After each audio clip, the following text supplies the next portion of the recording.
Bonjour à toutes et à tous, très content de vous retrouver pour une nouvelle vidéo. Donc bienvenue dans la présentation du groupe C de la Coupe du Monde de football. Au programme de la vidéo du jour, analyse des équipes et proposition de paris sportifs à la fin de la vidéo. Mais avant cela, si vous n'avez pas suivi la présentation du groupe B, je vous invite à aller la voir en cliquant sur le lien qui va apparaître à l'écran normalement quelque part à droite. Alors pour ce grand événement qui est la Coupe du Monde de football, moi et le CRM, nous avons mis exceptionnellement en place un kit, voilà, que nous avons appelé Tacler les books. Alors rassurez-vous, hein, ça n'a rien à voir avec Eric Dimeco, c'est pas lui qui nous a soufflé le titre, c'était un grand tacleur de l'OM devant l'éternel, pardon. Et ce sont pas moins de 7 outils exclusifs qui vous aideront à maximiser votre réussite durant cette Coupe du Monde. Et d'ailleurs, le septième outil va vous faire économiser du temps et gagner plus d'argent sur un même pari. Donc vous allez me dire, ben voilà, pourquoi s'en priver si vous êtes curieux, si vous êtes pressé. Je vous invite à aller voir le lien en description sous cette vidéo. Vous ne serez pas dessus, c'est gratuit. Et on peut dire que j'y ai mis de ma personne. Allez, pour ceux qui ont déjà suivi pardon, les vidéos de présentation du groupe A, du groupe B, c'est parti pour le groupe C. Mais juste avant, voilà, j'ouvre une petite parenthèse. J'ai appris le forfait de Sergio Mané, voilà, qui est le joueur emblématique du Sénégal. Et donc, je vous avais proposé un pari top 2 Sénégal que je trouvais très sympa comme cote à prendre. Alors pour ceux qui n'ont pas encore parié, réduisez la mise parce que forcément quand ils vous montrent qu'un joueur, votre meilleur joueur, c'est un peu comme si vous aviez Zidane à l'époque en équipe de France qui vous manque. Le rendement de l'équipe se trouve voilà, affecté. Donc je ferme la parenthèse, mais réduisez votre mise si vous êtes d'accord avec ce pari et si vous allez le prendre. Alors, à la question du jour, qui sera la star du groupe C, Messi ou Lewandowski? Alors, ce qui se cache derrière, bien sûr, hein, c'est entre autres le duel entre ces deux hommes, c'est plutôt un duel annoncé entre l'Argentine et la Pologne, qui sont censés être les meilleures équipes de cette poule. Je dis bien censé, hein, parce que les deux autres équipes, c'est l'Arabie Saoudite et surtout le Mexique, et ils serviront sûrement pas de faire valoir. Donc, par quelle équipe commencer la présentation de ce groupe C? J'ai jeté mon dévolu sur les Saoudiens, l'Arabie Saoudite. Alors, c'est quoi? Ce sont les régionaux, tout simplement, de l'étape. C'est aussi le petit poussé du groupe. Alors, pourquoi petit poussé?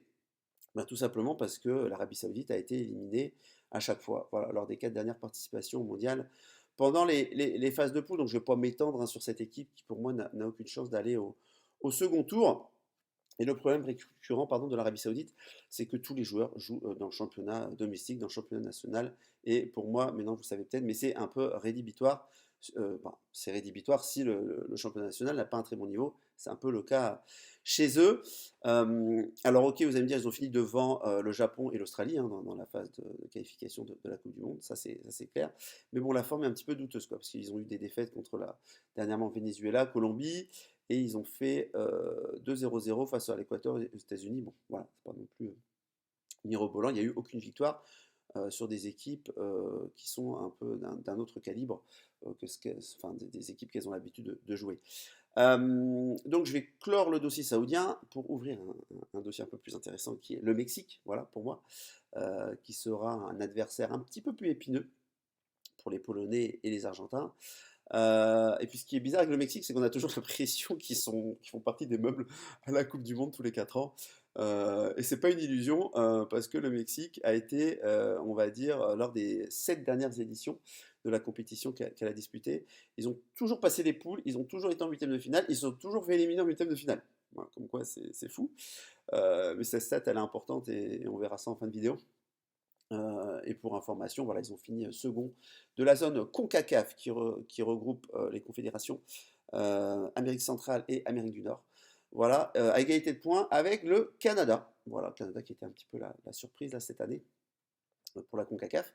Alors le Mexique qui se compose quand même de joueurs avec de la qualité, hein. La plupart ont un bon niveau, voilà, tout simplement.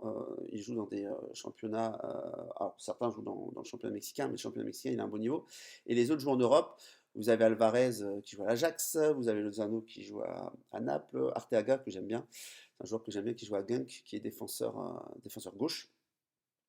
Bref, le Mexique, on va dire que c'est un bon compromis qui tient la route entre joueurs qui jouent dans le championnat national et joueurs qui jouent en Europe. Alors, je sais, vous allez me dire, oui, mais Benoît, le gardien de but. Alors, le gardien de but, ne vous inquiétez pas. Ok, il est vieux, c'est Ochoa, on l'a déjà vu jouer en France. De mémoire, il a joué à Ajaccio.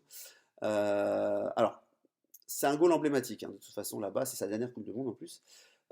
Mais bon, c'est un goal qui a un certain niveau, un meilleur niveau que le goal du Qatar ou de l'Arabie Saoudite.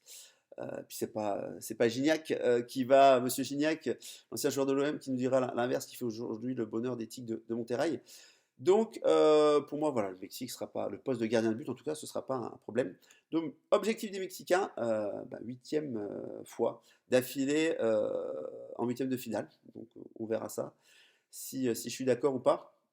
Mais bon, je pense que vous devez sentir un petit peu vers quoi je m'oriente. On va passer à la Pologne de Robert. Voilà, c'est Robert Lewandowski, bien sûr. Pour la presse internationale, on va dire que ils ont mis la Pologne second favori de ce groupe-là. Pourtant, la Pologne, ça patine un petit peu ces dernières années en compétition internationale. La dernière Coupe du Monde, ils étaient avec Sénégal, Japon, Colombie. C'est pas forcément des foudres de guerre, mais ils ont fini dernier. Et au dernier Euro, ils étaient avec l'Espagne, la Suède, la Slovaquie. Et ils ont fini aussi dernier. Bon, alors on va dire contre l'Espagne, ok. La Suède, faut voir. La Slovaquie, bon, c'est quand même plus faible. Autant dire que je pense qu'il y a un petit souci avec les rouges et blancs dans les compétitions internationales. Et puis surtout, ils ont dû passer cette année contre la Suède. Ils ont gagné 2-0, voilà, pour arriver jusqu'au Qatar. Mais bon, le match a été assez équilibré quand même quand vous regardez les stats. Au niveau des joueurs, la quasi-totalité des joueurs polonais évoluent en Europe, voilà, ce qui est censé être un gage de qualité, mais il n'y a pas de très grands joueurs, à part Lewandowski et Zielinski qui jouent à Naples. Voilà, ils ont tous un niveau moyen. Alors oui, bien sûr, vous allez me parler du gardien de but, je vous vois venir. Le gardien de but, ça va. Franchement, c'est Szczęsny. Alors Szczęsny, je vous l'écris pas, mais au Scrabble, vous gagnez facilement la partie vu le nombre de S et de Z qu'il y a dans son nom. Mais c'est le gardien de la vieille dame. Alors la vieille dame, hein, pour ceux qui ne savent pas, c'est l'équipe de la Juventus de Turin, club emblématique italien. Donc franchement, au niveau portier, au niveau gardien de but, ça fera l'affaire. Voilà, pas de problème. Dans la question, voilà, est-ce que Lewandowski va arriver à tirer pour une fois cette équipe vers le haut et hors des phases de poule? Voilà, ça fait longtemps qu'ils l'ont pas fait, et rejoindre ainsi les favoris de ce groupe-là. Je parle bien sûr de l'Argentine de Léo Messi. Voilà, en tout cas pour la Pologne, rien n'est moins sûr. On verra ça dans quelques minutes. Donc le pays, hein, de l'Albiceleste, comme on dit. Voilà, c'est comme ça qu'on les appelle. Le pays de Lionel Messi, ils sont impressionnants. Il n'y a pas à dire pour l'instant. C'est 35 matchs sans défaite. 35 matchs d'affilée sans défaite. Faut le faire quand même. Alors vous allez me dire, toute série a une fin. Bon, si c'est la Coupe du Monde, ce sera dommage pour eux. Si c'est en dehors des phases de poule, ça veut dire qu'ils rentrent chez eux, tout simplement, et qu'ils ne seront pas champions du monde. Et je pense qu'il y a eu, voilà, un certain déclic psychologique là avec Léo Messi depuis qu'il a gagné la Copa América, en battant le Brésil 1-0. Ça a été une libération, enfin on l'a bien vu de toute façon sur les images, si vous avez regardé ce match-là à la fin. Et ils ont fini la poule de qualification pour la Coupe du Monde juste derrière le Brésil. Voilà, ils étaient deuxièmes. Alors pour moi, franchement, je pense qu'il y avait un gros blocage chez lui, chez Léo Messi, et peut-être même par rapport à ses coéquipiers, parce qu'il avait un gros poids national sur les épaules. Et je pense que là, voilà, ce verrou-là a sauté. Il sera sûrement à l'instar de ce groupe-là aux dépens de Robert Lewandowski, voilà, de par son talent, parce qu'il a été quand même plusieurs fois Ballon d'Or, mais aussi par les joueurs qui l'entourent. Parce qu'on dit très bien que pour être un grand homme, pardon, et pareil au football, pour être un grand joueur, il faut être quand même bien entouré. En Argentine, il y a du talent. Voilà, il y a du talent. Di Maria, que vous connaissez, qui joue au PSG. Lautaro Martinez aussi. Alors Dybala aussi, mais bon, il est un petit peu en suspens. On ne sait pas trop s'il va être remis de sa blessure, tout le pays pris. Par contre, il y a Lo Celso, lui, c'est sûr, il est forfait. C'est tombé il y a quelques jours. Donc, bon, même si par le passé, il y a certaines équipes d'Argentine qui ont été plus talentueuses, on va dire que voilà, l'effectif est quand même bien complet. Au niveau des gardiens, vous avez soit Rulli de Villarreal ou Martinez d'Aston Villa. Bon, ça va faire le travail, même si ce n'est pas leur point fort. Lors des phases de qualif, il y a eu 8 buts encaissés pour 17 matchs de qualification et pour 28 buts marqués, donc ça reste très correct. Et par rapport à la question des buts vidéo, Messi ou Lewandowski, la question pour moi est vite répondue. Je vous l'ai dit, je pense qu'il n'y aura pas photo entre les deux. Cependant, Voilà, moi je pense que la question qui fera plus parler le matin à la machine à café, c'est Mexique ou Pologne en huitième de finale, voilà, dans le top 2 de la poule, pour passer les poules. Et voilà, honnêtement, au vu des statistiques, alors déjà, et d'une, au vu des statistiques, parce que je vous ai dit que le Mexique, ça fait 8 fois, 7 fois d'affilée qui passe les poules. La cote est 1,9, donc franchement, elle me fait de l'œil. Et puis sur le papier, voilà, j'estime que l'équipe du Mexique, c'est une belle équipe. Voilà, moi j'aime bien. Et je pense qu'ils seront devant la Pologne. Donc, mon pari sur ce groupe-là, ce sera Mexique top 2, donc qui passe les phases de poule.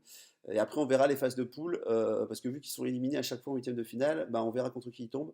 Mais ça vaudra le coup peut-être de mettre un billet sur l'équipe d'en face, hein, voilà, si ils arrivent jusqu'en huitième de finale.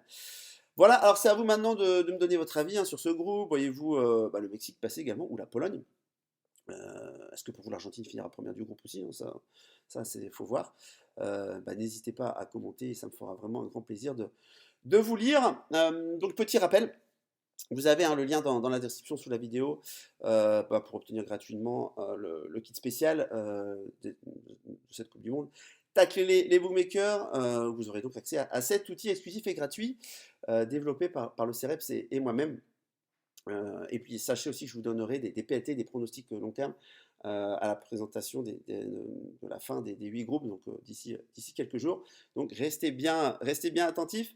Bah, n'hésitez pas non plus à partager cette vidéo si elle vous a plu, et puis bah, à vous abonner aussi à la chaîne du CEREPS.